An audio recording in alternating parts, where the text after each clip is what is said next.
Bonsoir tout le monde. Bon, je vais improviser que je vais utiliser en fait pour le rediffuser sur ma chaîne YouTube. J'ai préparé un texte, une réflexion par rapport à ça, qui tourne autour du fait que est-ce que la France peut-elle redevenir catholique ou pas? Donc ce live va être plutôt descendant, ça va pas être un débat. Je vais exposer un petit peu ma réflexion pour que je puisse ensuite reprendre ce live et le diffuser ultérieurement sur YouTube afin de pouvoir partager cette réflexion. Donc bonsoir tout le monde, j'espère que vous allez bien. Bienvenue à tous ceux qui vont venir. N'hésitez pas à liker le live et à le partager afin de pouvoir en faire profiter le maximum de personnes. Vous pourrez retrouver ce live en diffusion ce soir sûrement si j'ai le temps de la télécharger sur ma chaîne YouTube, Kabyle Catholique, avec le même logo, où j'ai pour habitude de rediffuser pas mal de vidéos que je fais, que je partage sur TikTok et que ensuite je rediffuse en fait sur YouTube. Il y a aussi une communauté assez intéressante sur YouTube et qui s'intéresse quand même beaucoup à ce qui se passe en France par rapport au catholicisme, à la religion, etc., à la géopolitique, à la politique française, etc., etc. Voilà, donc je vais attendre un petit peu. N'hésitez pas à liker, n'hésitez pas à partager ce live afin que vous puissiez tous profiter de cette intervention. Je vais essayer d'être assez succinct et concis. Le live ne va pas durer très longtemps. Je vais profiter de ce live pour pouvoir en fait le télécharger et le dupliquer sur YouTube. Voilà, en tout cas, j'espère que vous allez bien, que vous avez passé une bonne journée, que tout va bien chez vous, que vos familles vont bien, que votre santé va bien également. C'est le principal. Pour le reste, on va s'en occuper. Alors, je vais commencer. Bonsoir tout le monde. Voilà, j'espère que tout le monde va bien. J'ai décidé de faire un live en fait ce soir sur une question qui me taraude depuis longtemps, sur laquelle j'ai essayé d'avoir une réflexion. Je me posais souvent la question depuis plusieurs années, est-ce que c'est le peuple qui mérite son président ou est-ce que c'est l'inverse? Est-ce que c'est le président qui mérite son peuple? Alors bien sûr, la réponse n'est pas évidente. On ne peut pas répondre par une affirmation ou une autre. Mais tentons déjà de parler de cela et ensuite on va essayer de réfléchir sur cette question, c'est-à-dire est-ce que la France peut redevenir ou pas catholique? Si oui, pourquoi? Sinon, pourquoi? Alors, est-ce que le peuple mérite son président? Alors, c'est intéressant parce que cette idée, en fait, elle repose sur le fait que dans les systèmes, j'ai envie de dire aujourd'hui, pseudo-démocratiques, les dirigeants sont élus soi-disant par le peuple. Bon, même si les choix, franchement, hein, si on voit par exemple en France, comment peut-on dire que le peuple choisit son président lorsque l'on voit des facteurs des facteurs d'influence comme les médias, la désinformation, la manipulation médiatique, euh, le manque d'alternatives dans la pensée également. Il y a clairement une orientation depuis le système républicain vers un modèle droit de l'homiste, surtout de gauche sur les 40-50 dernières années. Et on a bien vu, hein, en conséquence, l'émergence du wokisme, de la pensée unique, etc., etc. Donc, est-ce que finalement, le peuple est libre? Est-ce que le peuple est suffisamment éclairé? Est-ce que le peuple est suffisamment conscient pour élire les élites qu'il lui faut? dans un pays comme la France aujourd'hui, lorsque l'on sait que par qui sont détenus notamment les médias, l'influence des grands lobbies, les influences extérieures, atlantiques, sionistes, etc. Donc en fait, un peuple, en théorie, sur le papier, en démocratie, il est capable normalement, et c'est un système qui est fait normalement pour pouvoir vraiment définir en toute conscience, en toute intelligence et en toute liberté son, son élite. Mais franchement, lorsque l'on regarde aussi dans l'histoire, on observe quand même que des sociétés engagées, bien informées, bien éduquées, euh, valeureuses, eh bien elles ont quand même tendance à élire de bons présidents, ou si ce n'est pas un président, de bons dirigeants. Tandis que des peuples, et je vous laisse penser à tous les peuples que vous voulez, hein, chacun peut chacun peut avoir les exemples que vous voulez en tête, hein. Lorsque vous avez un peuple complètement apathique, résigné, manipulé, matérialiste, décadent, eh bien, il faut vraiment pas être surpris si de ce peuple sont issus ou émergent des figures à son image, hein. Ou alors même des figures autoritaires ou corrompues ou manipulatrices ou totalement irresponsables, hein. Moi, ça me fait vraiment penser à la situation de la France actuelle, malheureusement. À l'inverse, est-ce que le président mérite son peuple? Donc là, ça voudrait dire que c'est le dirigeant qui va façonner son peuple, autant que l'inverse. Et donc un président, par ses décisions, ses discours, son leadership, son influence dans la vie, dans le quotidien, pourrait donc influencer la mentalité collective du peuple. Et il pourrait aussi, par ses actions et ses décisions, soit renforcer, soit affaiblir les institutions, et clairement, il peut orienter, de façon positive ou négative, le destin national. Mais un peuple manipulé, un peuple mal éduqué, un peuple privé de liberté, bah, ça peut être aussi le résultat de dirigeants qui, au fil du temps, ont entretenu cet état de fait. C'est d'ailleurs ce que l'on voit beaucoup dans des pays africains, dans des dictatures, etc. Et aujourd'hui, c'est pareil en France. Nos élites. Est-ce que nos élites françaises poussent vers plus de biens, plus de grands, plus de valeurs, plus de justice réelle, plus de vérité, etc., etc. Non, je ne pense pas. Est-ce que nos élites françaises aujourd'hui sont admirables? Est-ce qu'elles sont exemplaires? Est-ce qu'elles donnent, est-ce qu'elles donnent envie? Est-ce qu'elles suscitent en nous de l'admiration? Est-ce qu'elles suscitent en nous de l'espérance? Je ne pense pas. Vraiment, je ne pense pas. Donc, en conclusion sur cette question qui est centrale, à savoir est-ce que c'est le peuple qui mérite son président ou est-ce que c'est le président qui mérite son peuple, eh bien en réalité, il faut retenir qu'il y a une interaction entre les deux. En fait, dans une démocratie, un peuple a une responsabilité dans le choix de ses dirigeants, mais une fois au pouvoir, un dirigeant, il influence quand même profondément son peuple. Et donc c'est une dynamique cyclique où l'un va façonner l'autre. Donc si la France redevenait profondément catholique, cela aurait des implications culturelles énormes, des implications sociales très fortes également, et également politiques. Donc, en fait, la France, si elle redevenait catholique, tout dépendrait du degré, en fait, de son retour au catholicisme. Est-ce que elle redeviendrait une simple redynamisation? Est-ce qu'il s'agirait plutôt d'une simple redynamisation de la foi chrétienne?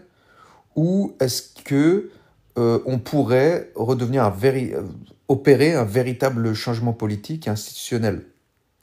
Alors cette question-là, euh, elle mérite de se poser, parce on va essayer de rester réaliste. Hein. Faut pas oublier que la France aujourd'hui, elle a foutu le bon Dieu à la poubelle, en grande majorité.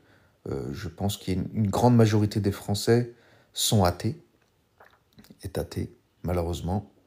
Euh, il reste encore une partie des Français fervents catholiques, mais je dirais que ce sont moins de 5%.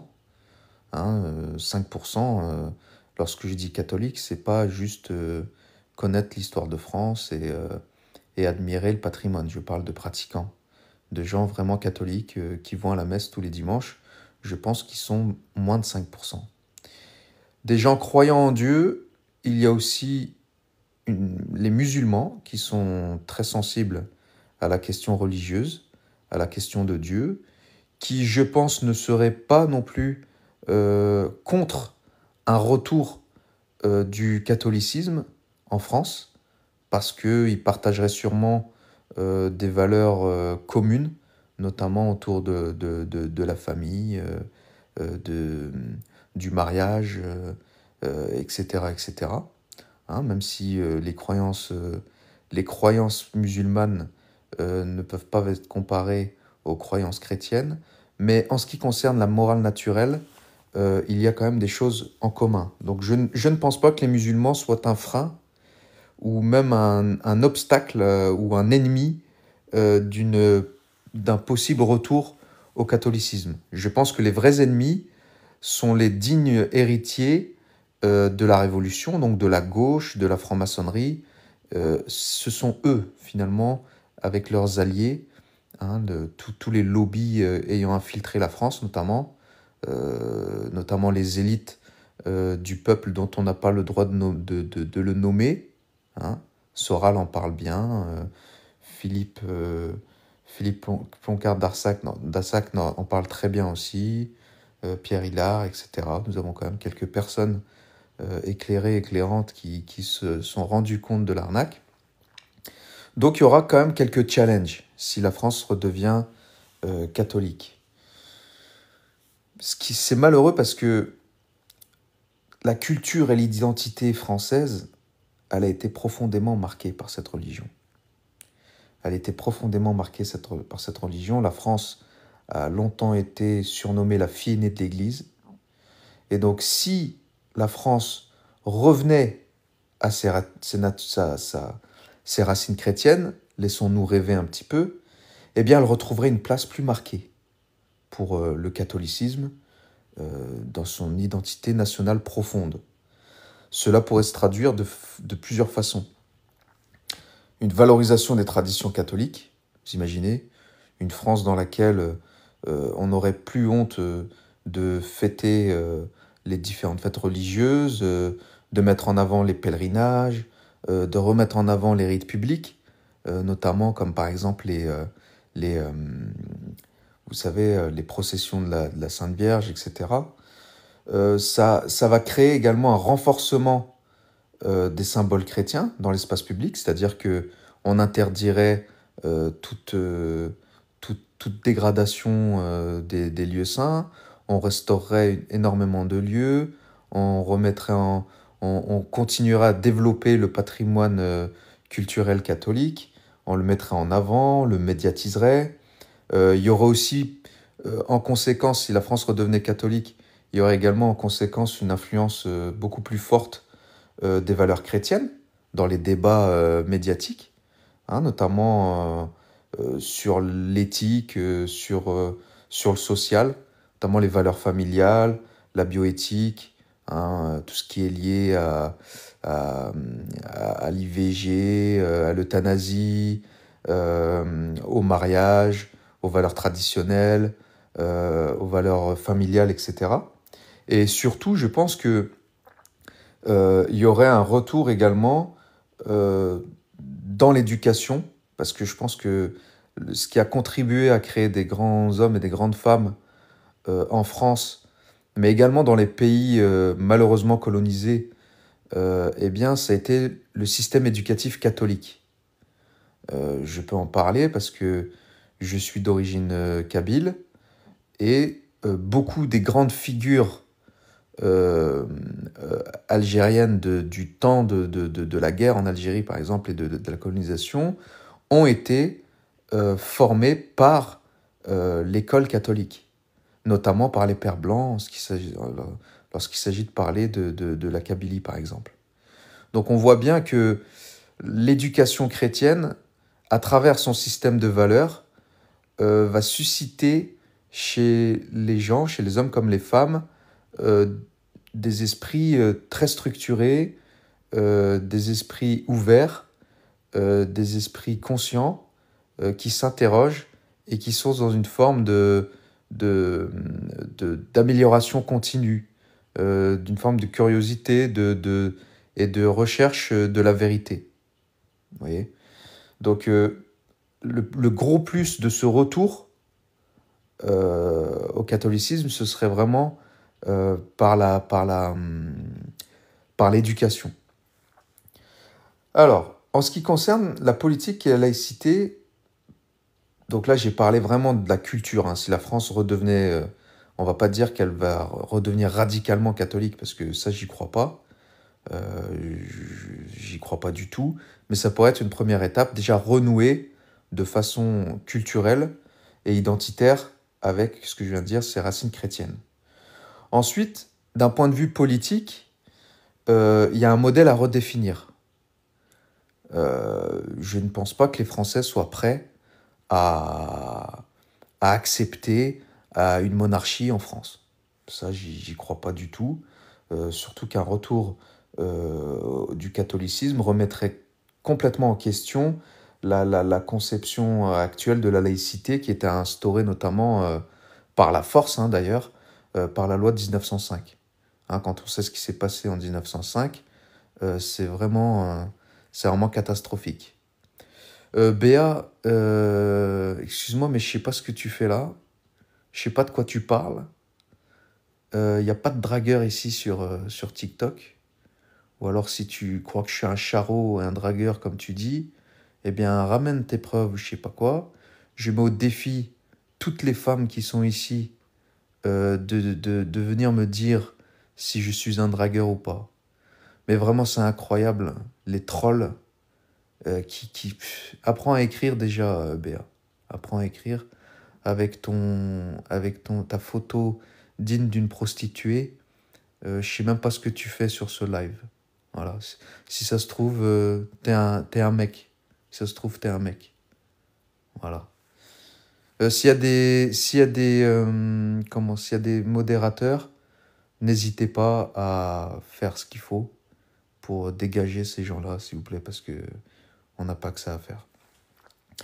Donc ce que je disais, c'est que la France, elle aurait un vrai défi par rapport à la laïcité actuelle, parce qu'en fait, l'État, il a, depuis plus d'un siècle maintenant, parce que ça fait 1905 maintenant, donc ça fait presque un siècle et demi, a construit son modèle vraiment en mettant la religion, le bon Dieu de côté. Et depuis, on a eu quand même énormément d'infiltration, parce que cette laïcité a généré un pluralisme religieux, ça a généré également un relativisme quant à la religion catholique.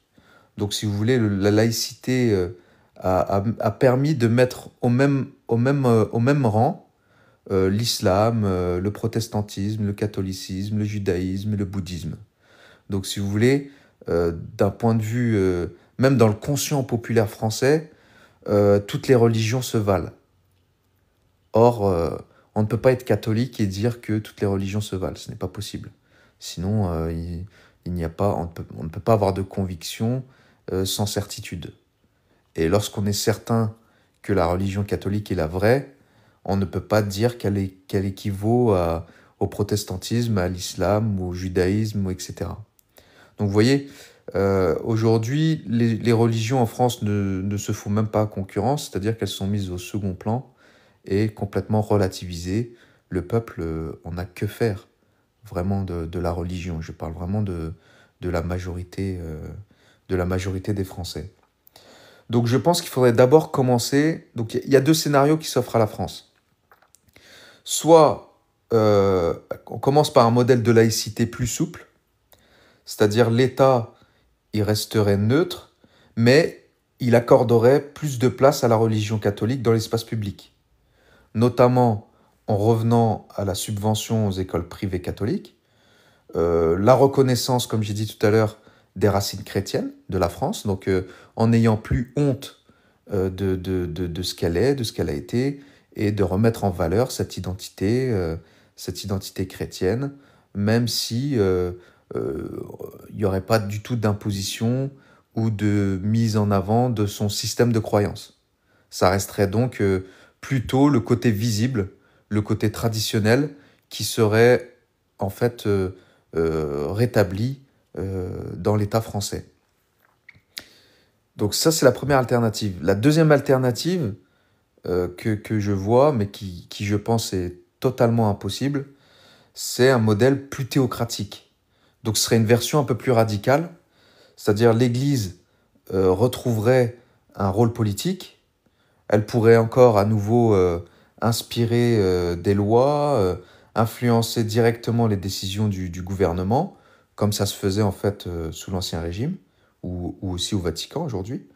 Eh bien, je pense que ce scénario-là, il ne soit pas trop réaliste, parce que, comme je vous ai dit, l'État des Français se verrait ça vraiment comme de l'obscurantisme, comme un truc moyenâgeux, comme un truc old school, comme Enfin, vous voyez, vous savez très très bien quels sont les dégâts qu'on a aujourd'hui dans notre société. Je ne pense pas que la majorité des Français soit vraiment prêts. En tout cas, si la France redevenait catholique aussi, eh bien, il y aurait un changement en termes de mœurs, notamment en termes de mœurs. Si le catholicisme redevenait la base des valeurs morales de la France, eh bien, il y a fort à parier, en fait, que certaines évolutions récentes pourraient être remises en cause. Beaucoup de révolutions récentes pourraient être remises en cause, notamment les questions de bioéthique. Hein. On pourrait remettre en question de façon radicale les lois sur l'euthanasie, les lois sur l'avortement, qui génèrent aujourd'hui plus de 250 000 avortements annuels en France. On se plaint énormément de l'immigration, mais on ne nous parle pas des 250 000 avortements qu'il y a. On ne nous parle pas de la chute des mariages. On ne nous parle pas de la chute de la natalité. Vous voyez, un système de valeurs chrétien remettrait un petit peu la responsabilité familiale et la responsabilité sexuelle au premier plan, pour rappeler aux gens que les relations hommes-femmes ne sont pas qu'une partie de plaisir, mais également une responsabilité à la fois individuelle et sociétale.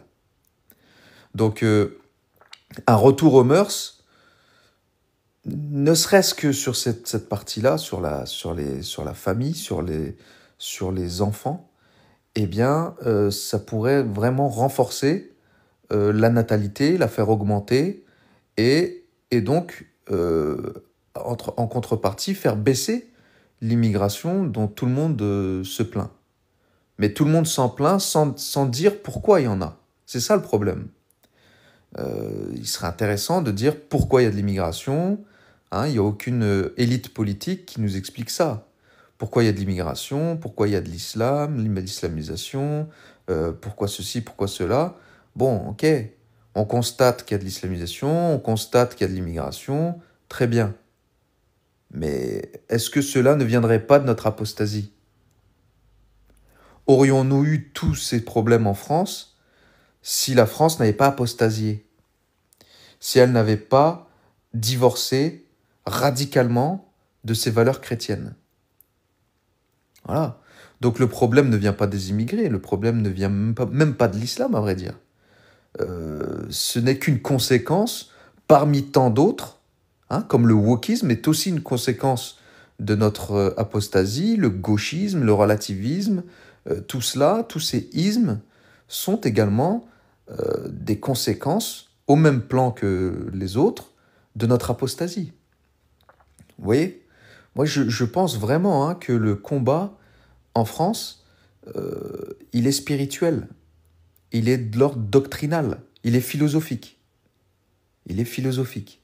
Pourquoi? Parce que je suis convaincu que c'est notre philosophie, notre doctrine qui va générer nos actes. Vous voyez? C'est notre système de croyance, nos convictions, notre façon de penser qui va derrière générer nos actes. Eh bien aujourd'hui, la France a changé de doctrine, totalement. Et donc les conséquences de la doctrine française laïque, eh bien c'est tout ce que vous voyez aujourd'hui en France. Donc un retour au catholicisme, eh bien on aura un retour à une vision plus traditionnelle de la famille, et ça pourrait influencer également les débats, hein, notamment sur le mariage homosexuel, notamment sur la PMA, la GPA et toutes ces abominations. Vous voyez? Parce que si la France redevenait chrétienne, elle pourrait influencer le peuple, hein, parce que aujourd'hui elle influence vers le wokisme, mais la France a été chrétienne, elle influencerait dans ces débats le peuple vers des valeurs chrétiennes. Alors les gens diraient « Oh, mais c'est quoi ce pays où elle est la liberté, etc. » Mais maintenant, est-ce que les valeurs chrétiennes sont dignes? Est-ce qu'elles sont positives? Est-ce qu'elles sont honorables? Est-ce qu'elles valent le coup d'être scrutées? Est-ce qu'elles ne seraient pas supérieures à celles que l'on nous impose aujourd'hui? Est-ce qu'elles ne généreraient pas des hommes et des femmes plus forts et plus fortes que ceux qu'on a aujourd'hui, hein? Les hommes et les femmes français et françaises sont-ils forts aujourd'hui? Sont-ils libres? Sont-ils conscients? Ou ne sont-ils pas plutôt totalement déprimés, esclaves de leurs passions, de leurs pulsions, de leurs addictions, etc., etc. Le catholicisme ne risque-t-il pas de recréer une France avec des hommes et des femmes forts et fortes? Moi, j'en suis complètement convaincu. Pourquoi? Parce que le christianisme et le catholicisme a agi en moi. Ma formation au catéchisme, mon adhésion aux valeurs chrétiennes m'ont renforcé à titre individuel. Donc, pourquoi ça ne le serait pas à une échelle nationale? Et elle l'a déjà prouvé, en fait, dans son histoire.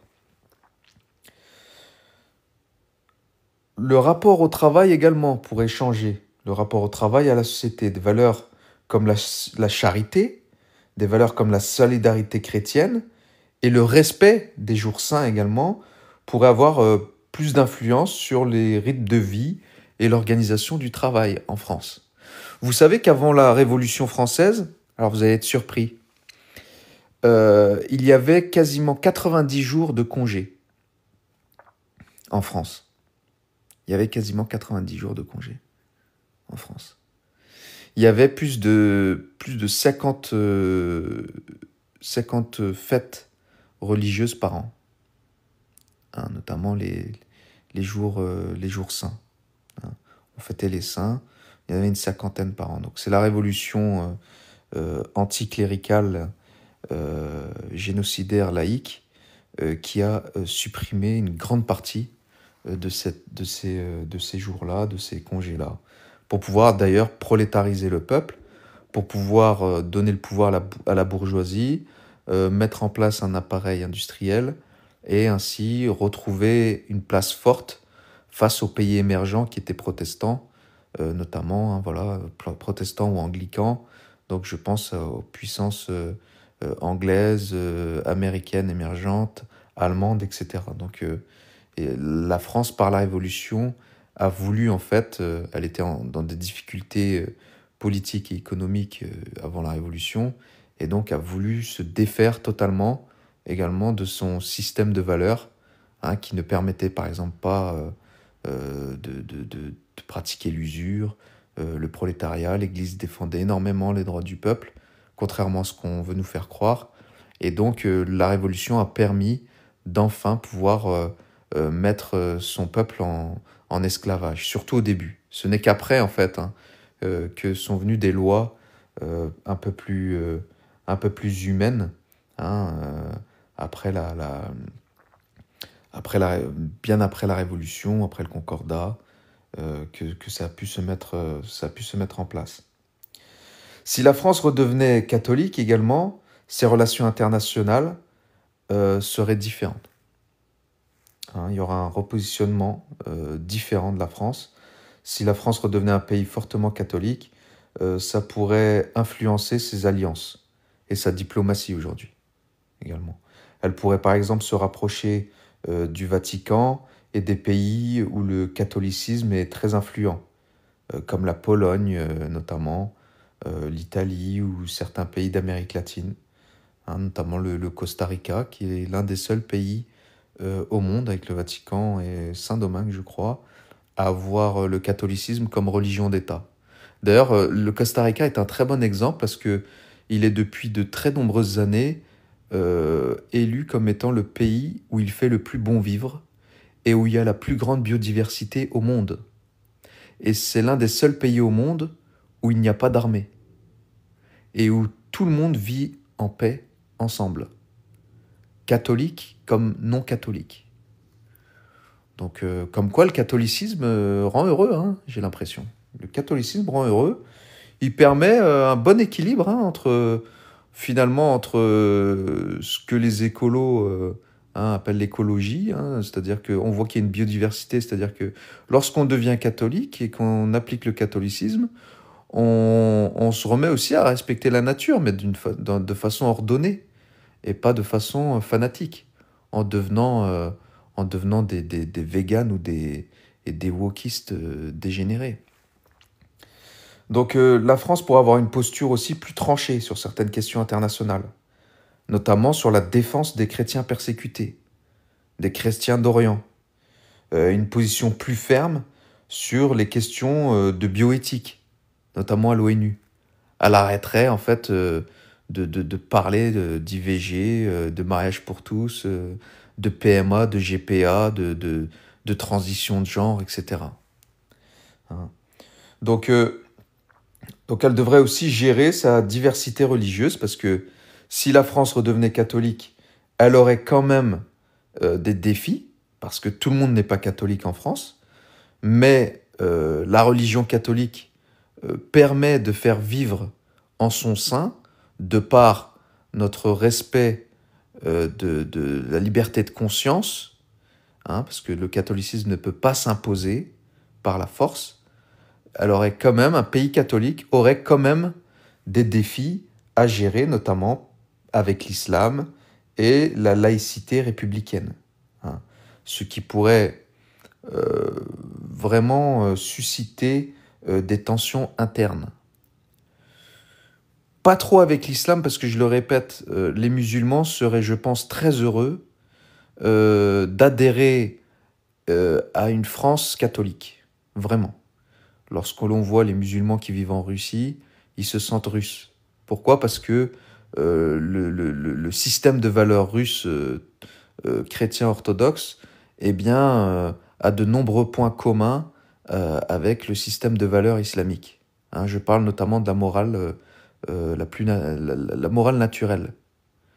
Donc moi, je pense que les Français musulmans seraient parmi les défenseurs ou en tout cas ne seraient pas les ennemis d'une France catholique.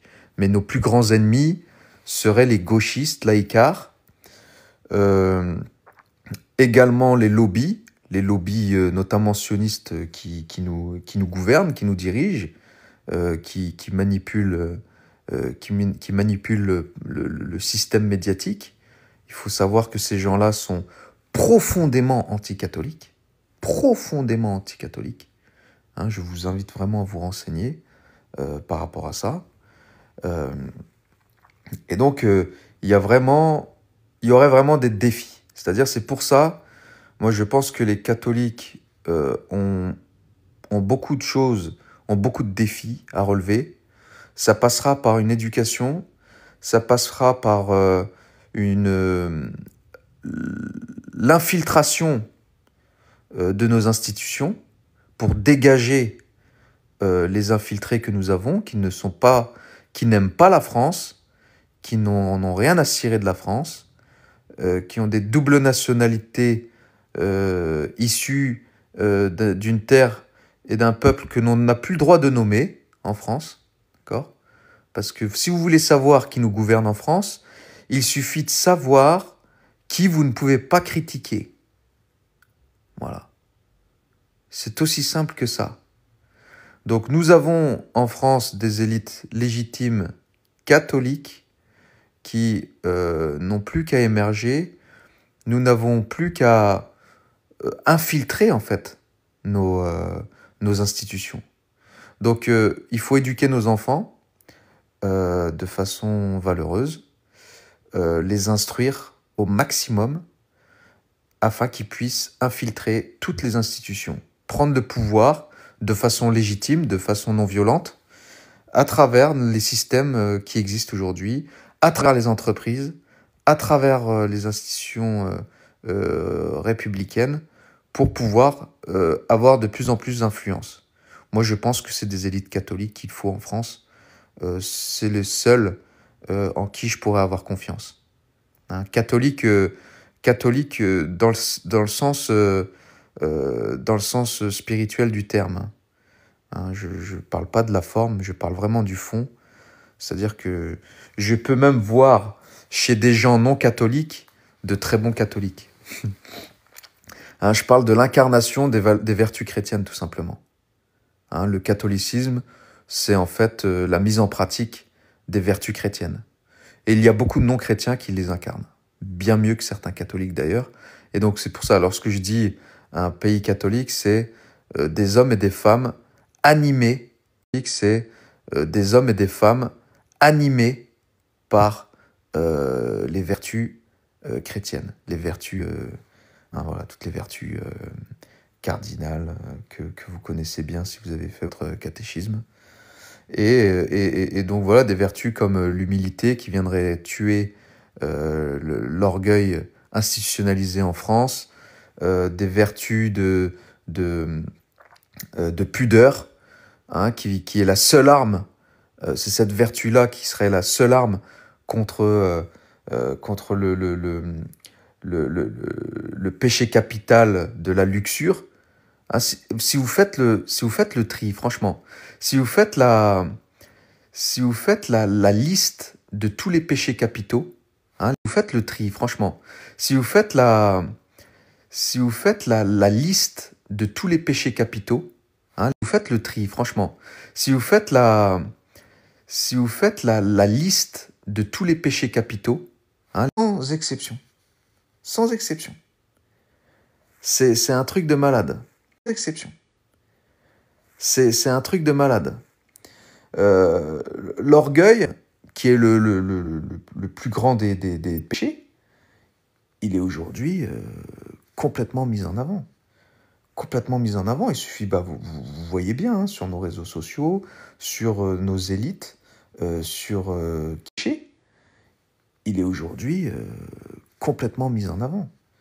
Complètement mis en avant. Il suffit, vous voyez bien, hein, sur nos réseaux sociaux, sur nos élites, sur nos réseaux sociaux, sur nos élites, qui nous gouvernent dans les médias, dans les films, dans ce que l'on consomme, etc. C'est le culte du narcissisme, de l'orgueil. Ce n'est plus les gens vrais, humbles. Vous voyez, dans un système de valeurs catholique, les gens admirés ou admirables, ce sont ceux qui incarnent les vertus chrétiennes. Donc dans une société saine, c'est le gars humble. Vous voyez, dans un système de valeurs catholique, les gens admirés ou admirables, ce sont ceux qui incarnent les vertus chrétiennes. Donc dans une société saine, c'est le gars humble, le gars travailleur, le gars qui aime sa famille, le gars qui est honnête, le gars qui est pudique, qui va dire oh, ce mec-là est bien. Non, dans une société comme la nôtre, c'est le mec malin, le mec qui arrive à faire du pognon, qui arrive à ses fins par n'importe quel moyen, finalement, qui va être mis en avant. Hein. En France, il suffit de voir les stars qu'on nous met à la télé. Aujourd'hui, les gars qu'on nous met à la télé. Vous avez un Rocco Siffredi, vous avez des stars de la télé-réalité, vous avez des Marco Mouli, vous avez des bandits, voilà, des voyous, des renégats, des repris de justice, des grosses merdes, hein, disons les termes, qui sont mis en avant comme étant des exemples de réussite. Un Sarko qui je ne sais pas ce qui je ne sais pas ce qu'il fout encore vivant, qui sont aujourd'hui des influenceurs limite et qui font des prestations à 10 000 euros de l'heure pour venir nous expliquer la vie. Vous voyez l'état de la France en fait. On est vraiment dans la merde. On est vraiment dans la merde. Qu'est-ce qu'elle est devenue cette France? Donc en fait, on est vraiment dans la merde. On est vraiment dans la merde. Qu'est-ce qu'elle est devenue cette France? Donc l'orgueil, il est institutionnalisé. Le narcissisme à tous les niveaux, hein, sur les réseaux sociaux, etc. Bon, je ne fais pas de dessin. C'est le culte de l'image, le culte du narcissisme. Voilà, c'est complètement dégueulasse. Il n'y a plus de bonhommes, il n'y a plus de bonnes femmes. Il n'y a personne qui nous inspire. On n'a pas envie de ressembler à ces gens-là. Posez-vous la question, mes chers amis. Bon, je suis un peu trash, hein, j'y vais un peu cash là. Je suis chaud là, ça y est, je me suis lancé. Posez-vous la question, mes chers amis. Bon, je suis un peu trash, hein, j'y vais un peu cash là. Je suis chaud là, ça y est, je me suis lancé. Qui, dans ce monde, vous admirez? Honnêtement, soyez honnête avec vous-même. Qui, parmi les gens vivants aujourd'hui, parmi les leaders politiques ou je ne sais ou médiatiques que vous connaissez, qui vous inspire? Combien y en a-t-il? À qui vous avez envie de ressembler, vous, mesdames, et vous, messieurs? Est-ce qu'il y a des bonhommes à qui vous avez envie de ressembler? Ou quand vous dites, ouais, ce gars-là, franchement, ouais, sa vie m'inspire, ses valeurs, etc. Non, moi, il n'y en a quasiment aucun. Quasiment aucun. Je suis obligé de lire des bouquins pour trouver de l'inspiration. Je suis obligé de lire les livres des saints, par exemple, ou lire des bouquins d'histoire pour trouver des modèles d'inspiration. Vous voyez? Et quel est le point commun de toutes les personnes qui ont inspiré le monde, ou en tout cas qui ont marqué l'histoire? C'est leur valeur. C'est leur abnégation, c'est leur sens du sacrifice, c'est leur capacité de résilience, de résistance, à ne pas flancher, à se battre jusqu'à peut-être mourir même pour leurs convictions. Voilà. Est-ce que des hommes comme ça, aujourd'hui, il y en a? Franchement.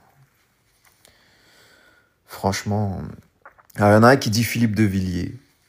Bah écoutez, moi, j'ai pas envie de choisir entre la gauche, entre l'islamo-gauchisme ou l'identitaro-sionisme. Vous voyez? J'ai pas envie de choisir entre les deux. Hein? Voilà, j'ai pas envie de choisir. Ce que je reproche à l'extrême droite française, c'est que elle a été réhabilitée dans le système médiatique. Elle a été l'extrême droite a été, on va dire, déculpabilisée, réhabilitée, que depuis qu'elle s'est soumise aux lobbies sionistes. Voilà. Les sionistes ont créé le FN pour bien le diaboliser et faire passer la gauche comme la droite comme ils voulaient. Et c'est les mêmes qui nous ont frappés, qui nous caressent aujourd'hui, hein, avec le RN, qui nous disent bon, le RN, vos idées là, finalement, elles sont pas si mal. En plus, là, les musulmans, ils commencent à nous casser les pieds. Bon, les gars, revenez. Par contre, arrêtez hein, votre antisémitisme primaire hein, que vous aviez avec vos anciens dirigeants. Si vous faites bisous à l'antisémitisme primaire hein, que vous aviez avec vos anciens dirigeants, si vous faites bisous à Israël, ben on va vous dédiaboliser. Voilà. C'est ce qui s'est passé. D'ailleurs, la dédiabolisation des extrêmes droites en Europe est arrivée exactement en même temps que la nouvelle ère d'Israël, c'est-à-dire pour pouvoir valider tous les actes qu'Israël est en train de faire aujourd'hui, hein, il a fallu que ces lobbies sionistes qui sont en Europe puissent influencer l'opinion publique dans ce sens, notamment en utilisant les partis d'extrême droite. Voilà. Donc ceux qui ne sont pas d'accord avec ça se mettent le doigt dans l'œil, sont naïfs. Faut pas croire. Hein. Le Pen, c'était un monstre jusqu'à je ne sais combien de temps, jusqu'à que Marine décide en fait de se mettre à genoux devant l'Union européenne et devant Israël. Hein. C'est tout. Hein. Sinon, hein, c'est que depuis ce moment-là qu'on la montre à la télé avec ses petits chats, comme quoi c'est une gentille dame, voilà. Elle est finalement pas si méchante, voilà. Et voilà, elle est redevenue employable parce que ses patrons l'ont réhabilitée. Mais si on revenait à critiquer le véritable ennemi, les véritables ennemis de la France, vous verriez que ça se passerait pas pareil. Vous verriez l'appareil de censure ultra puissant qu'on avait en France. Voilà. Essayez de critiquer les véritables ennemis en France et vous verrez comment que ça va finir pour vos fesses. Voilà, vous verrez comment que ça va finir pour vos fesses. Donc je reviens un petit peu à l'institutionnalisation des péchés capitaux. Donc j'ai parlé de l'orgueil. Alors la luxure, péché capital, la luxure, bah aujourd'hui c'est institutionnalisé. Hein. On vous met des gonzesses à poil de partout pour vous vendre une bagnole, pour vous vendre quoi que ce soit, tout ce que vous voulez. Aujourd'hui la nana pudique, parce que c'est la pudeur, donc la vertu chrétienne, qui vient détruire le péché capital de la luxure, c'est la vertu chrétienne qui est capable de la combattre par la pudeur. Et la pudeur, malheureusement, aujourd'hui, elle n'est plus trop à la mode. Les femmes pudiques sont vues comme les hommes pudiques et les femmes pudiques sont vus comme des dégénérés, comme des old school, comme des arriérés, des coincés. Hein. Aujourd'hui, si je vous le dis, hein, même au collège ou au lycée, si une nana ou un homme dit et affirme fièrement, et je conseille d'ailleurs d'être fier de ça, sa chasteté, eh bien, il sera pris ou prise pour une imbécile ou pour une débile mentale. C'est triste, mais on en est là aujourd'hui, en fait. On en est là aujourd'hui. C'est exactement ça, Alix. Le beau, on n'a plus de notion du beau. On n'a plus la notion du beau. Les relations humaines qu'on apprenait autrefois, donc on va dire la chasteté et la pudeur étaient la norme, et ça permettait en fait d'apprendre à s'aimer déjà au sein du foyer.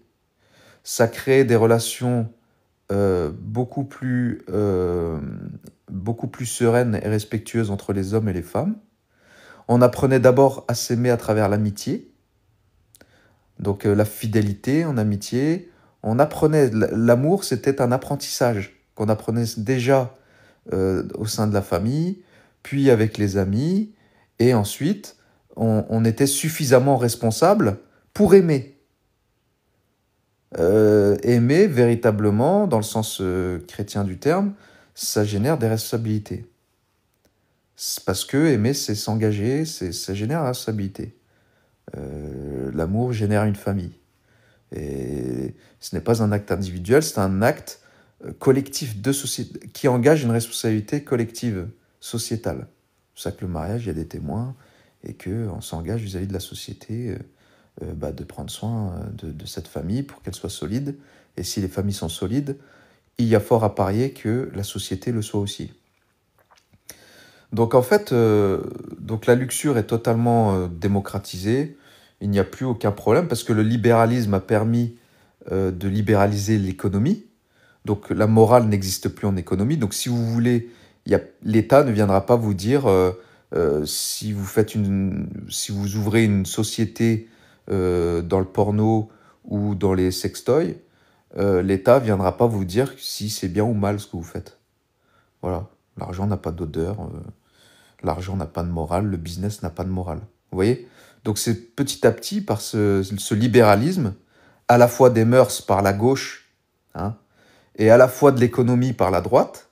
Il faut savoir que la droite et la gauche ont contribué tous deux à alimenter le libéralisme au sens global du terme, le Dieu libéral, parce que l'un a besoin de l'autre. L'appareil économique a besoin des dégénérés pour qu'ils consomment plus. Vous voyez? Donc la gauche crée les dégénérés et la droite crée la dégénérescence au sein du capitalisme. Et les deux se complètent. Les deux se complètent. Les deux se complètent à merveille, d'ailleurs. Parce que plus la gauche active, plus la gauche crée des wokistes, et plus le capital aime ça, parce que ça consomme beaucoup plus. Les gens qui divorcent consomment plus, les gens célibataires consomment plus que les gens mariés, les gens qui n'ont pas de religion consomment beaucoup plus et gâchent et peuvent avoir 4 ou 5 vies dans la même vie que des gens traditionnels aux mœurs plus ordonnées. Voilà. C'est aussi simple que ça. Donc voilà, le péché capital encore, vous avez la paresse qui est brisée par la vertu chrétienne de l'amour du travail, parce que le travail fait partie des vertus chrétiennes également. Donc aujourd'hui, c'est celui qui fout le moins pour gagner le plus qui est mis en avant. On met facilement en avant également les richesses acquises de façon facile. Il suffit de regarder autour de vous, tous ces grands influenceurs, toutes ces salopes qui montent leur cul sur TikTok pour avoir des likes et de l'argent. Bon bah voilà, c'est à la fois de la luxure, de la paresse, du narcissisme, tout ce que vous voulez. Ça montre, ça montre à quel point la société est complètement dégénérée en fait. Donc voilà, aujourd'hui, on peut plus dire que la France est dans le culte de la vertu, bien au contraire. On est aussi dans l'avarice, dans la gourmandise. Je ne vais pas vous citer tous les péchés capitaux, mais si vous les prenez un par un et que vous les étudiez et que vous faites le parallèle avec le pays dans lequel on vit, eh bien vous verrez que on vit donc dans un pays où les 7 péchés capitaux sont institutionnalisés, voire même parfois financés, remboursés par notre propre argent, et donc ça me laisse croire, moi, d'un point de vue spirituel, que clairement, un État qui gouverne en institutionnalisant les 7 péchés capitaux, ce n'est rien d'autre qu'un État satanique. Voilà. C'est un État complètement satanique. Voilà. Donc mes chers amis, moi je vais clôturer le live avec une petite conclusion. J'ai un petit peu dérapé par rapport au sujet principal. Donc on a pu voir ensemble est-ce que c'était les dirigeants qui méritaient le peuple ou est-ce que c'était l'inverse. Donc on a donné quelques conclusions. On a parlé des pistes possibles pour que la France redevienne catholique. On a vu qu'un retour à la monarchie n'est pas réaliste, mais peut-être une première étape consisterait à revenir à un modèle, ou en tout cas à une identité et à une culture chrétienne assumée, avant de parler de son système politique, de son système de valeurs. où je pense que les vrais ennemis de la France et du catholicisme sont finalement des gens qu'on ne veut pas nommer, qu'on ne veut pas nommer, mais les ennemis de la France catholique ne sont pas ceux que vous croyez, hein. Ce ne sont pas les immigrés, ce ne sont pas les étrangers, ce ne sont pas les honnêtes travailleurs, c'est vraiment des élites machiavéliques qui nous dirigent. Je pense notamment à l'alliance alors on va dire franc-maçonnisto-franc-maçonne, voilà, qui se sert également des lobbies de la grande finance, qui sont aussi dans une logique de messianisme, de mondialisme et de wokisme, qui sont là vraiment pour nous asservir, car ces gens-là savent que si l'Europe redevenait catholique, on dominerait le monde. N'oubliez pas, si les catholiques reprenaient le pouvoir, on dominerait le monde. On le dominerait non pas par la force, mais par l'inspiration. L'histoire l'a prouvé. L'histoire l'a prouvé. Lorsque la France était catholique, elle a été la lumière du monde. C'est une œuvre civilisationnelle qui est sans commune mesure. C'est une œuvre missionnaire. Elle a œuvré dans ses missions religieuses comme jamais, comme personne ne l'a fait. Ce n'est qu'après, hein, toute l'œuvre des colonisations, etc., c'est l'œuvre de ces pseudo-humanistes. Ce sont les ancêtres de ces gauchistes, de ces laïcards d'aujourd'hui, hein. Ce sont révolutionnaires, hein, ces révolutionnaires issus des Lumières, issus de la franc-maçonnerie.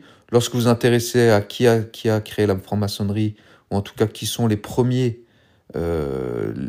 fondateurs de la franc-maçonnerie, vous allez trouver des protestants et des juifs rabbiniques. Voilà.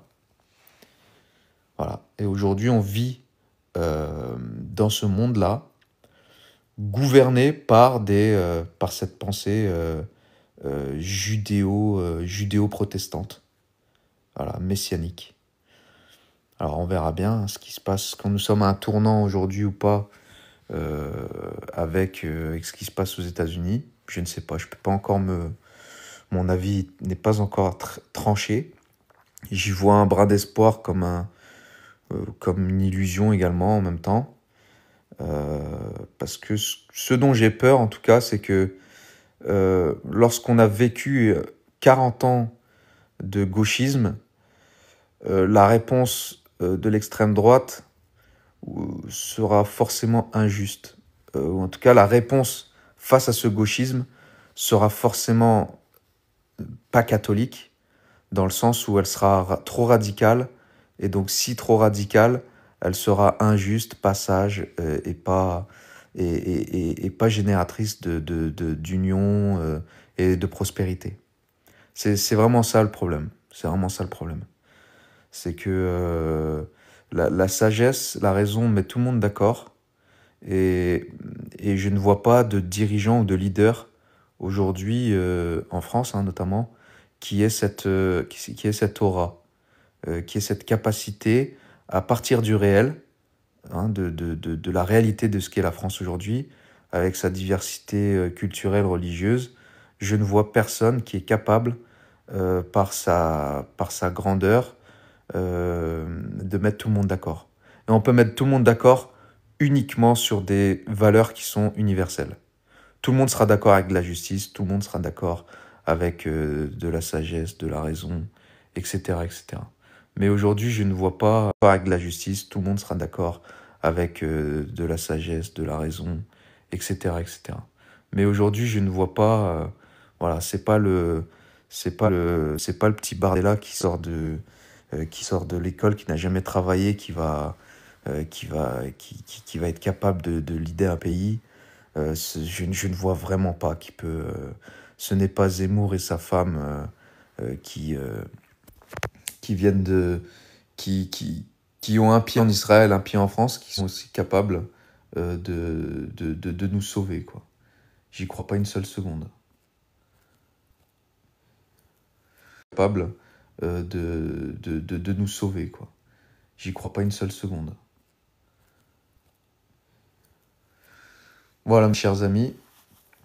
Donc, en conclusion, écoutez, un retour du catholicisme en France, eh bien, ça ne signifierait pas forcément un retour de l'ancien régime ou à une théocratie, mais plutôt d'abord par une réaffirmation des valeurs chrétiennes, des racines chrétiennes.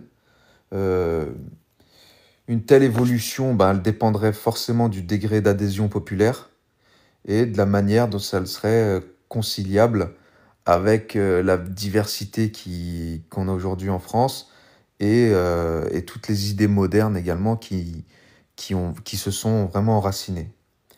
Donc la vraie question, et je vous laisse là-dessus, c'est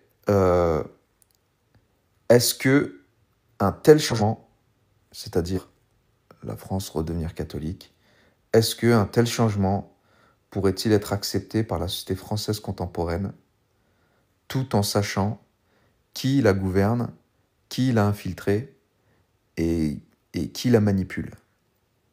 Voilà. Je finirai par cette interrogation que je laisse à chacun répondre. Cela dit, de toute façon, si on veut changer le monde, commençons par nous-mêmes. Incarnons le changement. Essayons d'agir et de penser en acte et en... Voilà. Également, incarnons le changement.